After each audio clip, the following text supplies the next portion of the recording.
तो JEE mains 2025 का जो सेशन 1 का एग्ज़ाम है आपका, वो 22 जनवरी से शुरू हो रहा है। और जब आप अपना एग्ज़ाम देने जाओगे तो एग्ज़ाम हॉल में जो प्रोटोकॉल्स होते हैं, जो रूल्स होते हैं वहाँ पे, वो क्या क्या होते हैं इस वीडियो में मैं आपको बताऊंगा, ताकि आपसे कोई गलती ना हो। क्योंकि अगर वहाँ पे आप कुछ गलती कर देते हो या आप प्रोटोकॉल नहीं फॉलो करते हो तो आपका जेई मेंस का एग्ज़ाम भी कैंसिल हो सकता है। तो सबसे पहले जो आपको देखना है वो है आपका एडमिट कार्ड। ये वाला जो पॉइंट है हम देखेंगे।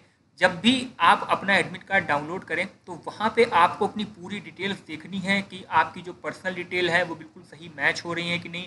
आपका जो एग्ज़ाम का मोड है, एग्ज़ाम की लैंग्वेज है, डेट है, वो सारी चीज़ें आपको बिल्कुल करेक्टली वहाँ पे मतलब ध्यान से देखनी है। और सारी चीज़ें अपने जो ओरिजिनल डॉक्यूमेंट हैं उनसे मैच करनी है। अगर उसमें कुछ गलती होती है आपके एडमिट कार्ड में तो ये जो देखिए स्क्रीन पे नंबर मैं आपको दिखा रहा हूँ यहाँ पे रेड हाईलाइट करके, इस पर आप कॉल करके अपने एडमिट कार्ड में आप करेक्शन करा सकते हैं अगर उसमें कुछ गलती आपसे हो गई हो। क्योंकि देखिए ये सबसे इंपॉर्टेंट पॉइंट है पहला वाला, ये चीज़ आप जरूर याद रखिएगा। क्योंकि जब आप वहाँ पे जाओगे एग्जाम देने और आपके एडमिट कार्ड में कुछ गलती हो जाती है तो वहाँ पे आपको बिल्कुल टाइम नहीं मिलेगा कुछ करेक्शन करने के लिए, क्योंकि आपके कुछ घंटे बाद या कुछ मिनट बाद आपका एग्ज़ाम जो है वो शुरू हो जाएगा। तो एडमिट कार्ड की जो डिटेल्स हैं वो आप ज़रूर ध्यान से देखिएगा, सारी चीज़ें आपकी मैच हो रही हैं। कई बार क्या होता है कि बच्चे डेट देख लेते हैं, मान लीजिए कि किसी और डेट को एग्ज़ाम है, उनको ध्यान नहीं रखता, वो किसी और डेट वाले एग्ज़ाम में पहुंच जाते हैं। बहुत सारी एडमिट कार्ड से रिलेटेड इशू आते हैं हर साल, तो एडमिट कार्ड आप जरूर अपना ध्यान से देखिएगा।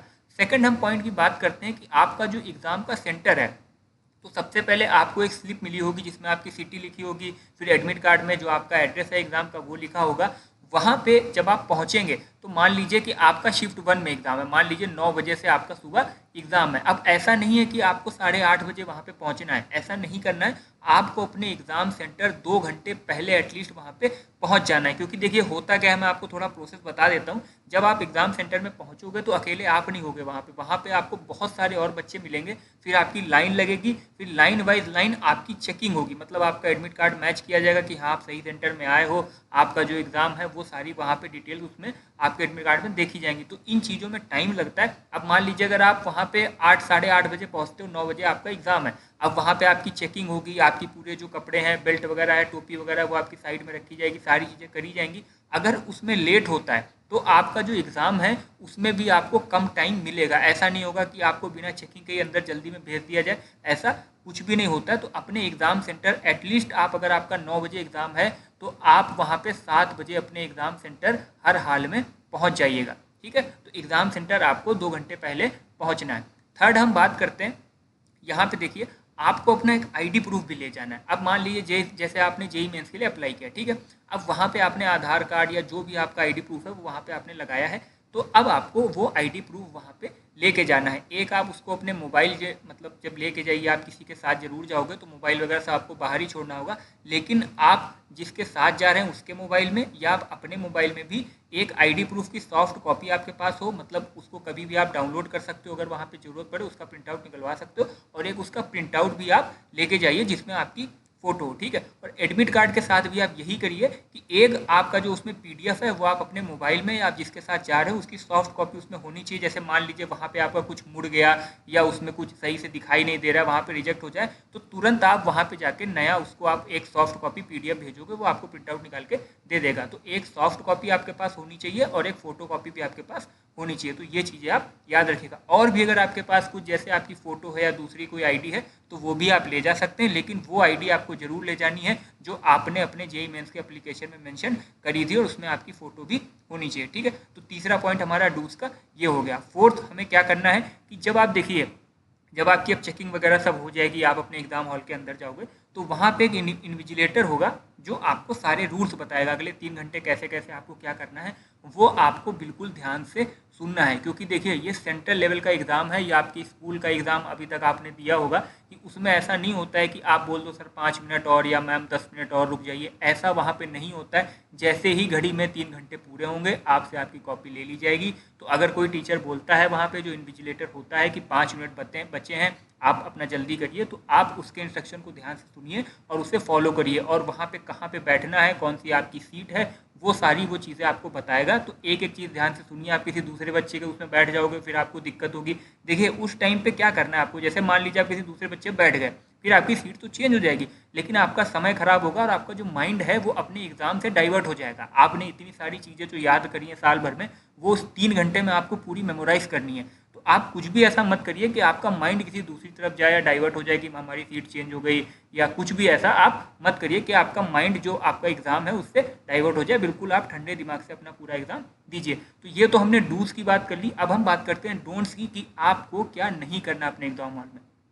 तो डोंट्स में देखिए, सबसे पहले अवॉइड अनफेयर प्रैक्टिसेस, ये वाला जो पॉइंट है मैं आपको बता रहा हूँ, इसको आप समझिए इसका मतलब क्या है। तो आप जैसे मान लीजिए एग्जाम हॉल में बैठे हो, तो आपके साथ और भी सारे बच्चे होंगे। अब कुछ भी हो जाए, आपको किसी दूसरे बच्चे से बात नहीं करनी है, ठीक है। कुछ भी हो, आपको कोई भी जरूरत हो, आपका जो इन्विजिलेटर है आप उसको अपनी प्रॉब्लम बताइए, वो आपकी प्रॉब्लम सुनेगा, उसको सॉल्व करेगा। ऐसा नहीं है कि आपको कुछ इशू है या कुछ समझ में नहीं आ रहा तो अपने आपने पास वाले जो आपके पास बैठा है कैंडिडेट उससे आप पूछ रहे हो। ऐसा आप बिल्कुल भी मत करिएगा, क्योंकि ये चीटिंग के उसमें आ सकता है कि आप एग्जाम में चीटिंग कर रहे हैं, ठीक है। आप ऐसा मान के चलिए कि आप एग्जाम हॉल में बैठे हैं और आप वहाँ पे हैं, और दूसरा जो है वो आपका इन्विजिलेटर है। तो कुछ भी आप अपने बताइए, तो आप सिर्फ अपने इन्विजिलेटर को बताइए कि मुझे ये दिक्कत आ रही है, ये मुझे प्रॉब्लम है, और वो आपकी प्रॉब्लम सॉल्व करेगा। दूसरे किसी भी बच्चे से आप कोई भी बात मत करिए। इवन अगर आपको प्यास लगी है, आप पानी नहीं लेके गए हो और आपके जो पास वाला बच्चा है उसके पास कुछ भी पानी वगैरह है, तो आप उससे पानी भी मत मांगिए। आप इन्विजिलेटर को बोलिए कि मुझे प्यास लगी, मुझे पानी चाहिए, वो आपको पानी प्रोवाइड कराएगा, ठीक है। तो ये चीज़ आप जरूर से ध्यान रखिएगा। दूसरा काम आपको क्या नहीं करना है कि कुछ रिस्ट्रिक्टेड आइटम्स होते हैं, जो जेईई मेंस की बॉडी है, जो अथॉरिटी है गवर्नमेंट, वो कुछ आइटम्स है जिनको रिस्ट्रिक्ट करती है, वो आपको बिल्कुल भी वहाँ पे नहीं ले जाने। उसके अंदर गलती से भी एक बार आपकी पहले बाहर चेकिंग होती है, लेकिन आप खुद से भी एक बार अपनी जो पॉकेट वगैरह है उनको चेक कर लीजिए कि क्या पता धोखे से आपसे कोई रिस्ट्रिक्टेड आइटम जो एग्जाम हॉल है उसके अंदर आप लेके ना चले जाएं। अब ये आइटम्स क्या क्या होते हैं वो मैं आपको बता देता हूँ। तो ये देखिए, ये जितने भी आप यहाँ पे देख रहे हो ये सारे ही रिस्ट्रिक्टेड आइटम्स हैं। तो एक एक करके आप स्क्रीन को पॉज करके इनको पढ़ सकते हो। मैं कुछ एक दो आपको बता देता हूँ। जैसे आपको कोई ज्योमेट्री का इंस्ट्रूमेंट नहीं ले जाना है, ज्योमेट्री बॉक्स वगैरह, जैसे आप प्रकार ले जाओ या प्रोटेक्टर ले जाओ, इस तरीके कुछ भी नहीं ले जाना। पेंसिल बॉक्स आपका हो गया, हैंड बैग, पर्स आपको नहीं ले जानी है, कोई भी पेपर, छोटी सी चिट भी आपके पॉकेट में नहीं होनी चाहिए। एक बार आप अपनी पॉकेट जरूर अंदर बैठने से पहले आप चेक कर लीजिएगा, ठीक है। स्टेशनरी का आइटम हो गया, रिटर्न मटेरियल कोई भी वो चिट में ही आ गया। और ये फूड ड्रिंक्स वगैरह, आपका कुछ खाने पीने का बॉटल वगैरह कुछ आपको नहीं ले जानी है। मोबाइल, ईयरफोन तो आपको पता होगा बिल्कुल भी अंदर अलाउड नहीं है। स्मार्ट वॉच हो गई आपकी, calculator, camera, tape recorder, gadget device या कोई मेटेलिक जो आइटम है वो भी आपको नहीं ले जाना है। इसको आप डिटेल में पॉज करके ये सारे आइटम पढ़ सकते हैं। इसमें से कोई भी आइटम आपके पास एग्जाम हॉल में नहीं होना चाहिए। अगर ये आपके पास निकलता है ऑन द स्पॉट, आपका जो एग्जाम है वो कैंसिल कर दिया जाएगा और आप जेईई मेंस का एग्जाम फिर कभी नहीं दे पाओगे। उसके बाद देखिए यहाँ पे क्या है, मैनेज योर टाइम केयरफुल। इसका मतलब ये है कि जब आपका एग्जाम हो रहा हो, तब जब आप अपना क्वेश्चन पेपर देखोगे पहली बार, तो उसमें ऐसा नहीं करना है कि आपको सारा टाइम एक ही क्वेश्चन को दे देना है, या बिल्कुल जैसे ही आपको पेपर मिला आपको पेपर स्टार्ट कर देना है कि हाँ भाई अब शुरू कर देते सॉल्व करना है। ऐसा नहीं करना है। कुछ टाइम आप पेपर पढ़ने को दीजिए, उसमें जो आपको आसान लग रहा है पहले आप उनको करिए, और जो आपसे नहीं हो रहा है उसमें ऐसा नहीं है कि आप एक क्वेश्चन को 1 घंटा दे दो या 20 मिनट दे दो। तो कुछ क्वेश्चन नहीं हो रहा है आप उनको छोड़ दीजिए, जो पहले आपसे हो रहे हैं उनको आप पहले अटेम्प्ट करिए। उससे होगा क्या कि आप शुरू में अगर आपके अंदर कॉन्फिडेंस आ गया कि हाँ भाई मुझसे क्वेश्चन हो पा रहे हैं, तो आगे का जो आपका टाइम है वो फिर आप सारी जो चीज़ें आपने पढ़ी हैं पूरे साल में वो आप रिवाइंड करने लगोगे, और आगे के जो टफ क्वेश्चन है वो भी क्या पता आपसे सॉल्व हो जाए और आप जो अच्छा एक स्कोर अपने जेईई मेंस में कर पाओ। तो टाइम का जो मैनेजमेंट है वो आप बिल्कुल सही से करिएगा। ऐसा भी मत करिएगा कि आप एक क्वेश्चन आपने पढ़ा, आपको लग रहा नहीं आ रहा है तो आप बहुत सारे क्वेश्चन सारे छोड़ते ही जा रहे हैं, आप कोई अटेम्प्ट ही नहीं कर रहे हैं। और ऐसा भी आपको नहीं करना है कि आप एक क्वेश्चन में ही अपना सारा टाइम दे दें। तो टाइम आपको वहाँ पे बहुत अच्छे से मैनेज करना है, क्योंकि सारा जो भी आपने पढ़ा है वो उसी 3 घंटे में आपको वो रिवाइंड करके जो भी क्वेश्चन आपके हैं वो आपको सॉल्व करने, ठीक है। अब जो मेन चीज़ होती है वो होता है ड्रेस कोड की, आपको क्या पहन के जाना है वहाँ पे, गर्ल्स बॉयज़ दोनों के लिए है। तो अब हम ड्रेस कोड भी यहाँ पे देख लेते हैं। तो सबसे पहले देखिए हम बॉयज़ की बात करते हैं। तो यहाँ पे देखिए clothing with metals like buckles और डेकोरेशन। आपको ऐसे कपड़े नहीं पहनने हैं जिसमें कोई मेटल का आइटम लगा हो, जैसे आप कुछ आपने बटन वगैरह है उसमें ढेर सारा आपका मेटल है, कुछ मेटेलिक पार्ट इस तरीके का नहीं होना चाहिए। बहुत ज़्यादा डिजाइनिंग या शाइनी आपके कपड़े नहीं होने चाहिए, मतलब डेकोरेशन उसमें बहुत ज़्यादा नहीं होना चाहिए और मेटल का पार्ट कोई नहीं होना चाहिए, ठीक है। दूसरी चीज़ आपको क्या ध्यान रखनी है कि आप कैप वगैरह नहीं पहनोगे, ठंड है अभी के टाइम पे तो आप सोचो मफलर लेके अंदर चला जाए, ऐसे आपको नहीं करना है। आप एग्ज़ाम हॉल तो कुछ भी पहन के जाइए, लेकिन उसके अंदर आप नहीं जा सकते। तो ये सारी चीज़ें आप बाहर ही रख दीजिए, ठीक है। और आपके सर पे कोई भी चीज़ स्कार्फ वगैरह या ऐसा नहीं होना चाहिए कि आप सर अपना ढको या कोई कैप लगाओ, ऐसा कुछ भी ना हो आपके पास। तीसरा अगर हम पॉइंट देखें तो यहाँ पे आपको कोई ज्वेलरी, रिंग्स या चेन, ब्रेसलेट अगर आपने पहना है तो उसको आप एग्जाम हॉल जो है उसके आप बाहर ही उतार दीजिए। ये अंदर अलाउड नहीं होता। ब्रेसलेट वगैरह तो बिल्कुल आपके हाथ में नहीं होना चाहिए, क्योंकि ये माना जा सकता है कि आप कोई चीटिंग का मटेरियल लाए हो, ठीक है। ये चीज़ आपके पास नहीं होनी चाहिए। फोर्थ हम बात करें तो यहाँ पे देखिए किस तरीके के कपड़े आपको पहनने हैं, जो वेदर के हिसाब से सूटेबल हो, लाइट हो और कंफर्टेबल हो। आप वैसे कपड़े पहन के जाइए। ठंडी का मौसम है तो उसमें जो भी आपको कंफर्टेबल लगे, स्वेटर वगैरह अच्छे से आप पहन के वहाँ पे जाइए। ऊपर की जो चीज़ें मैंने बताई वो आपको अवॉइड करनी है। अब नीचे हम शूज़ वगैरह की, पैरों में बात कर लेते हैं। तो यहाँ पे देखिए, don't wear shoes with thick sole, simple footwear is best. बहुत ज़्यादा आपका जो सोल है नीचे का वो थिक, मोटा नहीं होना चाहिए, क्योंकि जेई मेंस की बॉडी है वो ऐसा मानते हैं कि कई बार बच्चे ऐसा कर सकते हैं कि वो अपने सोल के नीचे कुछ चीटिंग वगैरह का मटेरियल ले जा सकते हैं। तो आपका जो मतलब फुटवियर है वो बड़ा सिंपल सा होना चाहिए। मतलब शूज़ हो लेकिन उसका जो सोल है वो बहुत ज़्यादा थिक ना हो, या आप कोई सिंपल सी स्लीपर वगैरह पहन के भी अपना एग्जाम दे सकते हैं, ठीक है।